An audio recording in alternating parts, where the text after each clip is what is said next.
దాంట్లో ఆహార పదార్థాలన్నీ వేడివేడిగా ఎప్పుడు సంకల్పిస్తే అప్పుడు వస్తాయి. అలాంటి అద్భుతమైన స్థావరాన్ని వదిలి జగత్తులోకి రావాలనిపిస్తుందా? ఎంతో దుఃఖపడ్డా. దానికి కాను వైష్ణవ భక్తుడు నాకు సహకరించాడు. నిద్రలోని మెలుకుండే ధ్యానం చేసేది. ఎప్పుడైనా మీరు నిద్రించేటప్పుడు ఇది చెప్పుకోవాలట. వారు చెప్పిన విషయాలు మీ అందరికీ మొట్టమొదటిసారి పిరమిడ్ సొసైటీ జ్ఞానవ శక్తివంతమైన ఋషులుగా భావించి ఈ రహస్యాలు మీకు తెలియజేస్తున్నా. మీ అందరూ నాకు ఏదైనా సరే ఎవ్వరికి చెప్పలేదు. అలాంటి చిన్న చిన్నగానే ఉంటాయి, ఎవ్వరికి చిన్నదే. ఒకరోజు తేనెపార ఈగల్ని పట్టుకోమని రామాలో ఉంటుంది. మేము తేనెపార ఈగలను అలా పట్టుకుంటూ నీకు ఏమి హాని చేయను, అదొక మంత్రం.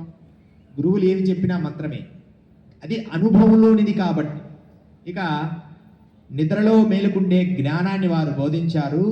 అనంతమైన విశ్వమా, అనంతమైన ఆత్మ, నా ఉనికిని నాకు తెలియచేయి. నేను నిద్రిస్తున్నాను అనుకుంటున్నామేవో కాదు, నేను యోగములో నిద్రిస్తున్నానని చెప్పి నిద్రపోయేటప్పుడు ఈ రెండు చిన్ముద్ర వేసుకొని పడుకొని సంకల్పించాలి. మీ మనస్సు ఇక్కడ ఉండాలి.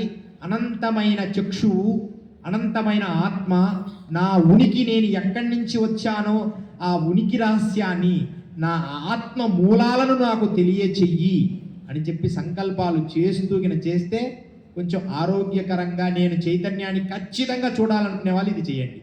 ఎందుకంటే సూక్ష్మ శక్తిలోకి మీ ఆత్మ ప్రవేశిస్తుంది.